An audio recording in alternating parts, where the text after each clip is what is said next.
Bismillah, alhamdulillah, wassalatu wassalamu ala rasulillah, ma ba'd. Assalamualaikum warahmatullahi wabarakatuh. Jadi teman-teman sekalian, hari ini kami akan goes menuju Masjid Jami Bukit Indah Sukajadi ya. Kami akan mengikuti kajian atau taklim dari Ustadz Hanan Ataki insyaallah. Ini kurang lebih jam 10.32, matahari yang cukup terik ya. Ayo guys, ayo saudaraku, ini saya dengan Khairul akan mengikuti kajian. Jadi tentunya di Batam ini kami sembari menunggu negara selanjutnya yang nantinya akan kami lintasi buka, yaitu Malaysia atau Singapura.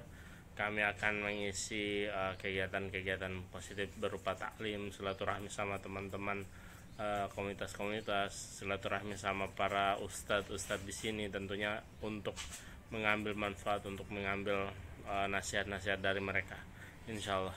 Oke, kita lanjut. Tetap ceria. Walaupun di bawah ceria.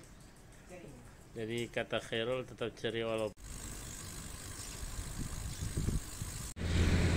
Ya, jadi ini kali kedua kita mengangkat karena di portal guys.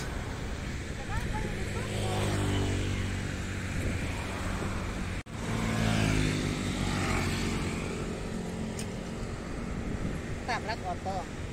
Putih oto.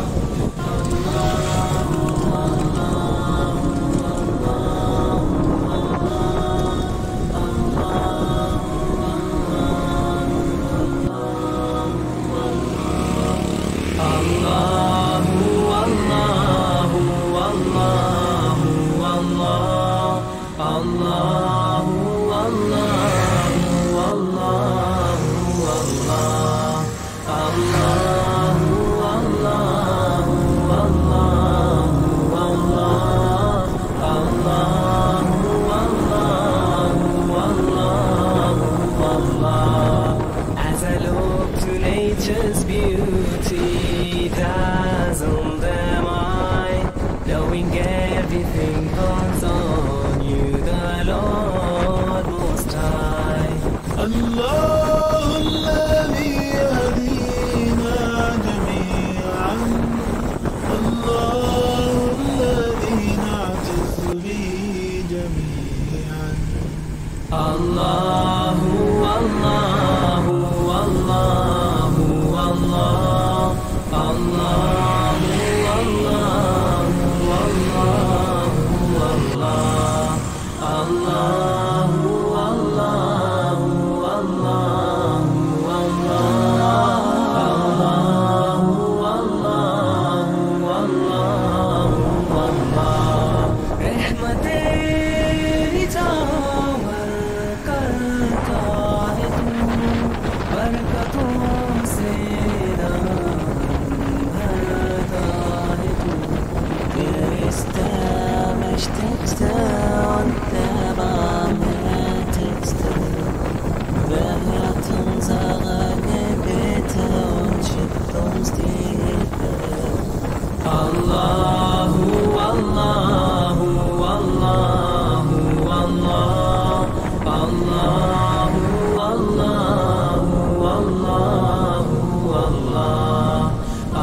পশু পাখি সাগর নদী They tend to Allah تغرون They temprate يديم كركون Allahu Allahu Allahu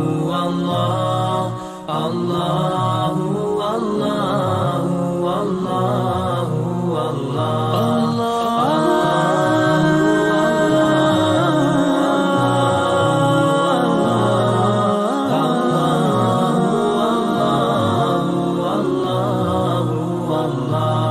Mon Seigneur, vous êtes le seul que j'adore. Je m'adresse à vous avec un cœur plein d'amour. تذكرك أني مجدرجككو مدلي رازاني أمرازتو Allahu Allahu Allahu Allah Allahu Allahu Allahu Allah ربنا آتنا في الدنيا حسنة وفي الآخرة حسنة وقنا عذاب النار. Alhamdulillahirabbil alamin. Semuanya, seperti yang sudah saya sampaikan tadi, kajian kita pada hari ini live langsung dari YouTube-nya Masjid Bukit Indah Sukajadi. Jadi buat teman-teman semua barangkali yang belum tahu, nanti boleh di like, comment, dan subscribe channel YouTube-nya Masjid Bukit Indah Sukajadi. Karena Ustadz kita sudah datang, kita sambut. Baik, langsung saja penyerahan plakat dari Ketua DKM Masjid Bukit Indah Sukajadi kepada Al Ustadz Hanan Attaqi LC.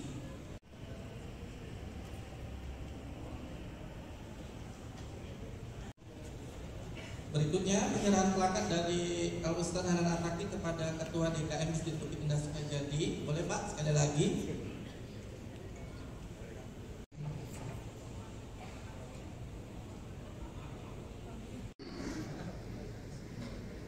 Jalan-jalan ke kota Batam, kenakan baju si merah Batam. Acara dibuka untayan salam, disambut riuh berkah dipinta. Assalamualaikum warahmatullahi wabarakatuh.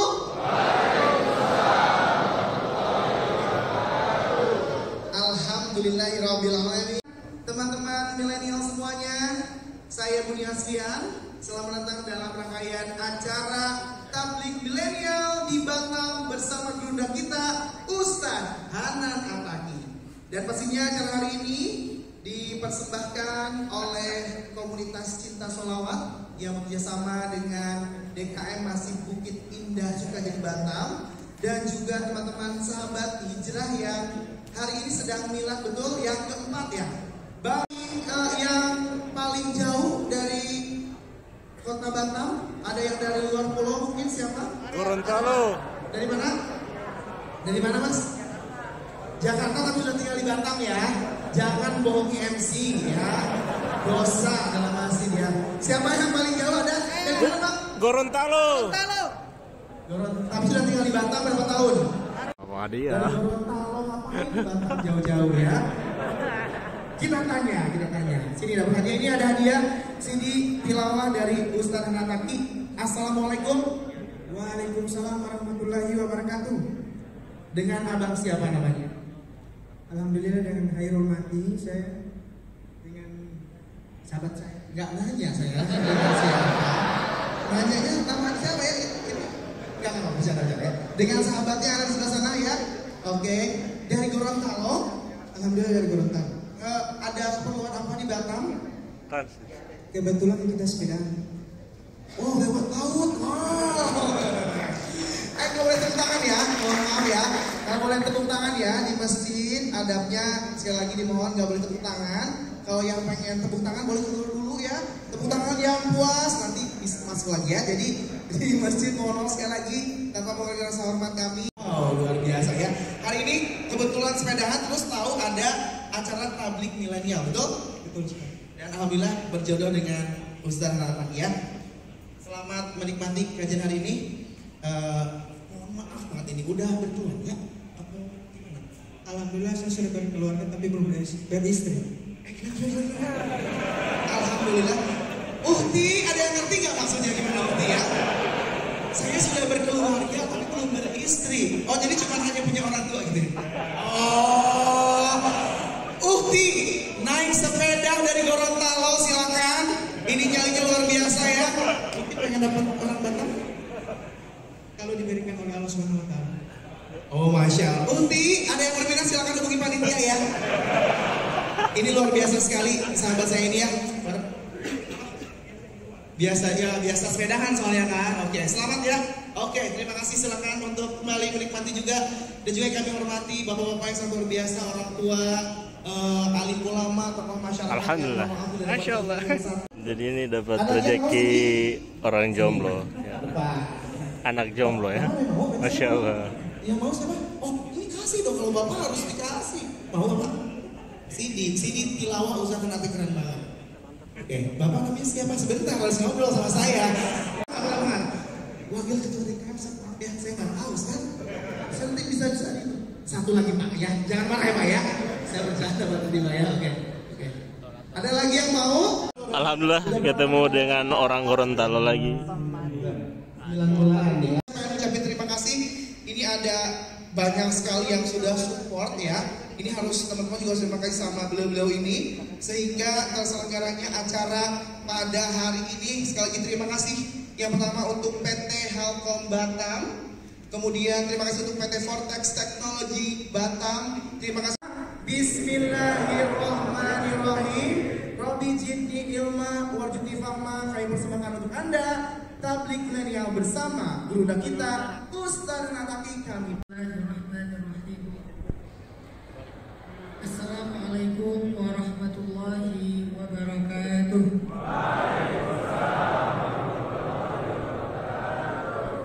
Alhamdulillahi rabbil alamin. Alhamdulillahilladzi la yukhayyibu man amalah wa la yaruddu man sa'alah wa la yaqta'u man wasalah wa la yaslubu man syakarah wa la yaqilu man tawakkala alaih. Asyhadu an la ilaha illallah wahdahu la syarika lah wa asyhadu anna Muhammadan abduhu wa rasuluhu la nabiyya ba'dah. Ja'atkum maw'izatun min rabbikum wa shifaa'un lima fis sudur wa hudan wa rahmatun lil mu'minin. Qul bi fadlillahi wa bi rahmatihi fabidzalika falyafrahu huwa khairum mimma yajma'un.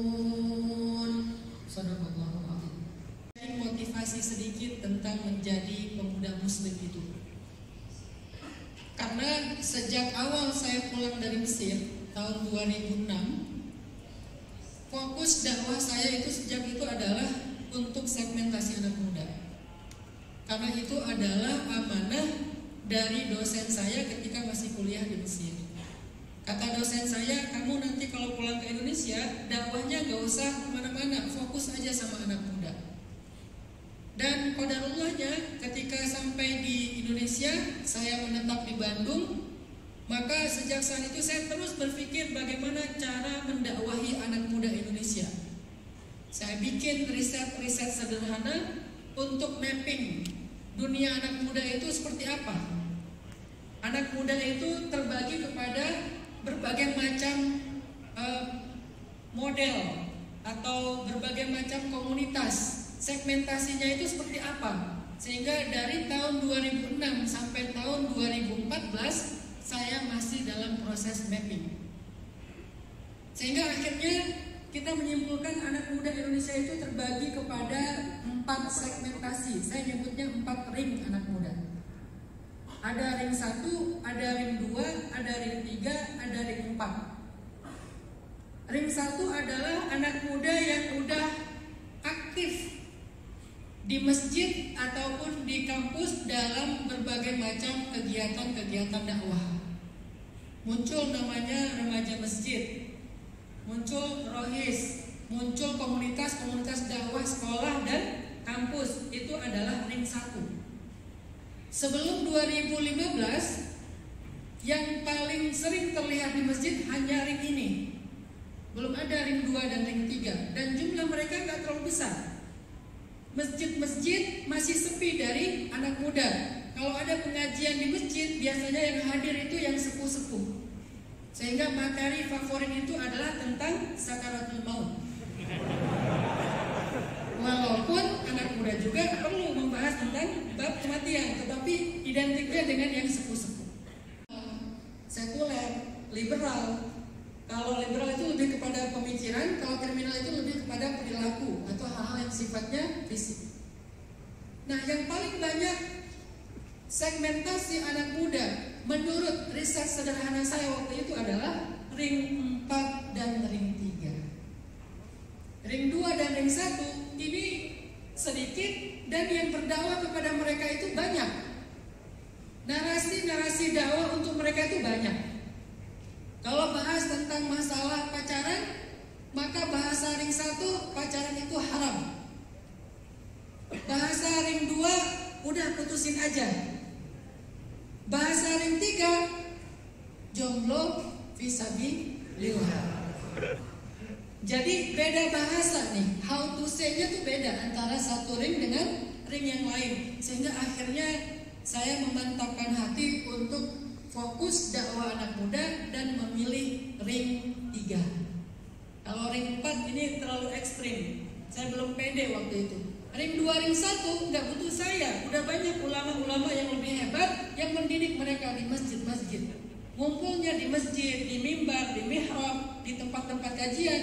Tapi ring 3 ngumpulnya di tempat-tempat nongkrong, di tempat-tempat main, komunitas dan seterusnya. Akhirnya kita memantapkan hati dakwah di ring 3 anak main. Dan dulu itu sangat tabu ada ceramah, penceramahnya pakai kupluk atau topi, itu tabu banget dulu. Sebelum kemudian muncul peci sholat yang bulat tapi ala-ala cap ya, ala-ala topi gitu kan. Itu kan produk dari tren. Nah, ketika saya memilih ring 3 sebagai segmentasi dakwah, baru bicara tentang metode. Gimana cara mendakwahi ring 3 ini?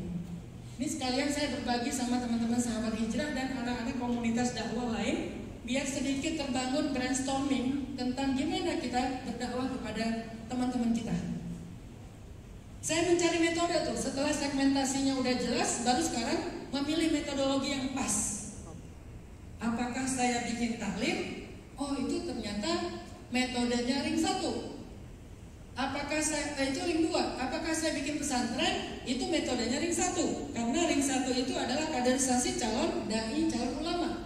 Dan saya tidak merasa diri saya sebagai orang yang layak membuat pondok pesantren. Romantismenya keluarga Nabi, Sayyidah Aisyah, keluarga sahabat, romantis. Ternyata pacaran setelah nikah lebih seru daripada sebelum nikah. Artinya sebetulnya saya lagi menyuruh orang untuk putusin, cuman dengan bahasa ring 3. Muncullah satu poster kajian judulnya Jovisa, jomblo fisabilillah. Posternya anak muda pakai rompi kayak rompi perang, pakai M16, tapi di ujung senapan bunga mawar. Di rompi diisinya dengan coklat Valentine. Lalu judulnya pakai sorban ala-ala Irak gitu, tapi judulnya jomblo fisabilillah, bukan jihad fisabilillah. Kok jomblo fisabilillah? Dari mana ini? Ada asal usulnya. Karena dalam ijtihad dakwah, saya belajar dakwah di Mesir, cukup serius juga. Dalam ijtihad dakwah saya, kata fisabilillah itu bukan hanya terikat dengan kata jihad, banyak hal. Termasuk jomblo. Jomblo itu artinya apa? Masih sendiri, tapi dia mau menjaga kehormatannya karena Allah. Itu namanya jomblo fisabilillah. Takbir. Dan ada dua orang yang paling hebat untuk menjadi inspirasinya para jovisa. Cowok adalah Nabiullah Yusuf alaihissalam. Itu adalah jomblo fisabilillah yang paling keren. Mampu menahan dirinya, menjaga kehormatannya ketika dia digoda oleh seorang cewek. Muncul Muzammil, muncul Ibrahim Quran, muncul Takim Malik, muncul Salim Bahanan. Akhirnya trending juga, sehingga anak muda nyaman ke masjid. Muazzinnya juga yang muazzin yang suaranya indah, sehingga orang nyaman ke masjid. Itulah dakwah tren. Saya mulai main skateboard, tapi nggak memunculkan sisi jagonya, karena dalam mazhab skateboard, di skateboard juga ada mazahib, ada banyak mazhab. Mazhab itu artinya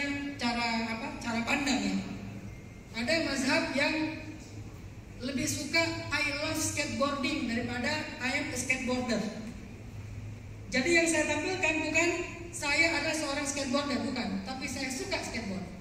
Sehingga yang dimunculkan serunya, nyamannya, funnya, mulailah main skateboard. Lalu main surfing, berdarah-darah tuh saya main surfing itu. Tapi surfing fisabilillah. Kenapa surfing? Karena saya pengen simbol-simbol anak muda itu saya jalanin sebagai yang mereka anggap sebagai mungkin inspirasinya atau leadersnya, show the way. Akhirnya saya main surfing. Main surfing pun banyak madzhab, banyak mazhab. Saya pilih mazhab yang mana? Yang paling senior, yang paling salafnya. Salafnya surfing. Apa salafnya surfing? Longboard, single fin, nggak pakai leg drop. Apa itu Ustaz? Pakai papan yang panjang, finnya cuma satu, nggak boleh tiga, nggak boleh pakai ikat kaki. Itu tuh salah banget itu. Kenapa dibilang salah? Karena paling old, paling tua, paling menjaga sisi dari plastiknya.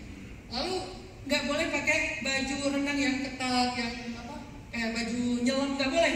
Karena modelnya ini model klasik. Jadi pakai bajunya yang gelber, yang bajunya terbang-terbang, pakai baju-baju ala pantai. Mulailah saya pelajari mazhab surfing. Saya ambil yang paling tua. Main surfing kelas dunia yang ada di Jawa Barat bagian selatan. Dia ngajarin saya, ya Ustaz, saya ajarin cara pedal. Kalau ada ombak menghindar. Kalau misalnya nggak bisa menghindar, nanti bisa dive segala macam cara masuk bawah ombak. Tapi karena namanya sudah belajar ya, pernah saya baru belajar ombak yang datang 3 meter. Dari tadi ditungguin nggak ada. Begitu saya nyemplung, datang dia tuh. Begitu datang 3 meter, yang pro aja takbir, Allahu Akbar. Dia aja takbir, saya apa? Innalillah ya. Dia aja udah pro, juara dunia, ngomongnya Allahu Akbar, Ustaz lari Ustaz. Dia mah larinya cepat. Saya kan di tempat lari kayak treadmill ya. Saya udah berusaha, tapi kok nggak gerak-gerak. Akhirnya kesapu sama ombak, kegulung, kehempas ke bawah, keseret. Pas sampai di pasir, berdarah. Ustaz, kepala berdarah. Right bro. Awal-awal belajar surfing, skateboard, berdarah-darah apa. Diri beliau untuk menyambut bulan suci Ramadan itu selama 2 bulan dulu. Jadi Nabi itu tidak hanya mempersiapkan Ramadan beliau 1 hari 2 hari, tapi 2 bulan. Sejak kapan? Sejak bulan Rajab dan Sya'ban. Kok Nabi lama banget sih persiapan Ramadan? Karena Ramadan itu adalah waktunya kita manggung, waktunya kita perform, bukan waktunya kita latihan. Latihannya itu ada di 2 bulan, tapi performance-nya ada di Ramadan. Sehingga kalau kita pengen Ramadan kita, performance kita itu bagus, maka latihannya yang lama dan yang serius. Sehingga kalau misalnya performance kita bagus di bulan Ramadan, insya Allah apresiasi dan rewardnya juga luar biasa dari Allah Subhanahu Wa Taala. Tapi kan kita udah lewat nih Rajab, tinggal Sya'ban, yang tinggal sekitar 20 hari lagi. Nah, apa fadilah dari bulan Sya'ban? Sehingga kita bisa maksimalkan Sya'ban ini dengan preparation kita, persiapan kita, latihan kita, training kita menjelang Ramadan. Dalam sebuah hadis yang diriwayatkan dari Usamah bin Zaid, Rasulullah SAW pernah ditanya, ya Rasulullah, lam araka tasumu syahran min asyhur ma tasumu min Sya'ban. Aku nggak pernah melihat engkau berpuasa di bulan-bulan lain sebanyak engkau berpuasa di bulan Sya'ban. 5 ya Rasulullah. Kenapa ya Rasulullah? Engkau puasa di bulan Sya'ban itu luar biasa. Selain puasa, sedekahnya luar biasa, tilawahnya luar biasa, tahajudnya luar biasa. Pokoknya Nabi itu di bulan Sya'ban luar biasa ibadahnya, ditingkatkan yang nggak pernah dilakukan di bulan-bulan yang lain. Kenapa ya Rasulullah? Nabi kemudian menjawab, "Hada dzalika syahrun yaghfalun nasu anhu baina Rajab wa Ramadan, wa huwa syahrun turfa' fihi al-a'mal ila rabbil alamin, fa uhibbu an yurfa' amali wa ana shahim." Itulah bulan, kata Nabi, yang banyak orang mengabaikannya. Terletak antara Rajab dan Ramadan, yaitu Sya'ban, bulan yang orang lalai. Dan kata para ulama hadis, salah satu di antara amalan yang paling Allah suka itu adalah amalan yang dilakukan ketika manusia yang lain lalai. Itu cara beramal secara cerdas ya. Caranya gimana? Cari waktu yang orang lalai, yang orang berat, kita lalu melakukannya, maka kita menjadi orang yang istimewa karena dia langka. Dalam 1 hari, waktu yang paling lalai dan berat itu kapan? 3 malam. kemudian subuh. Maka kenapa sholat tahajud itu adalah sholat sunnah yang paling istimewa setelah sholat wajib? Karena dialah sholat yang paling berat dan banyak orang mengabaikannya. Kenapa sholat subuh itu paling istimewa di antara sholat wajib? Karena dia adalah sholat yang orang lalai dengan tidurnya dan banyak mengabaikannya. Kemudian dalam hitungan bulan, waktu yang paling orang sering abaikan itu adalah Sya'ban. Kalau Rajab punya fadilahnya, Ramadan punya fadilahnya, Sya'ban orang mengabaikannya, sehingga dia menjadi orang yang istimewa karena justru orang lain mengabaikannya. Jadi kita sakit dulu, udah gitu di cover dia. Itu aja kita semangat banget. Biar kalau nanti saya sakit, saya nggak perlu mikirin biaya pengobatan, kan ya? Tapi giliran asuransi langit kita nggak semangat, padahal asuransi langit biar nggak sakit. Ustadz, saya udah pakai asuransi langit tapi masih sakit. Kalau nggak pakai, sakitnya udah parah itu. Mungkin cuma sakit gigi, cuma demam. Kalau nggak pakai asuransi langit, mungkin sakit hati. Kan lebih berat ya. Artinya Allah sudah menjamin dengan lisan as-shadiqul masduq, yaitu Rasulullah SAW, nggak ketemu sedekah dan musibah di hari yang sama. Sedekah setiap hari. Kemudian sholat subuh hari itu, karena siapa yang hari itu melakukan sholat subuh berjamaah, bahwa fi zimmatillah, dia ada dalam jaminan Allah, ahli surga. Jadi Ramadan menyebab kita masuk dalam surga Allah. Karena kata Nabi, di surga itu ada satu pintu yang tidak dibuka kecuali untuk orang yang berpuasa. Kalau yang amalan-amalan lain pintunya dibagi-bagi. Kan ada 8 pintu surga nih. Kalau puasa udah ngambil 1, itu berarti istimewa banget tuh puasa. Berarti 7 pintu yang lain dibagi di antara sekian ribu amalan soleh yang ada dalam syariat Islam. Tapi khusus 1, dia pintunya sendiri. Gak boleh masuk pintu itu dengan modal sholat.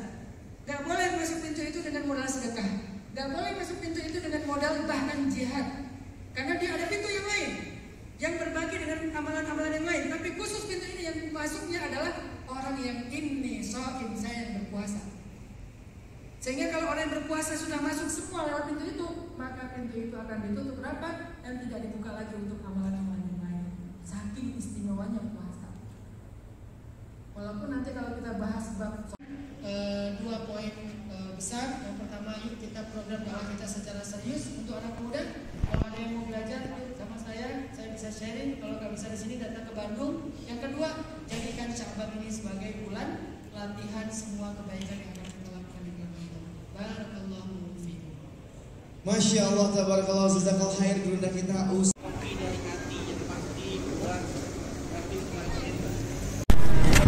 Ya, alhamdulillah. Jadi teman-teman sekalian, kami telah selesai melakukan kegiatan pada hari ini dengan mengikuti kajian dari Ustadz Hanan Ataki. Tentunya alhamdulillah kami mendapatkan nasihat-nasihat dari beliau di kajian tadi.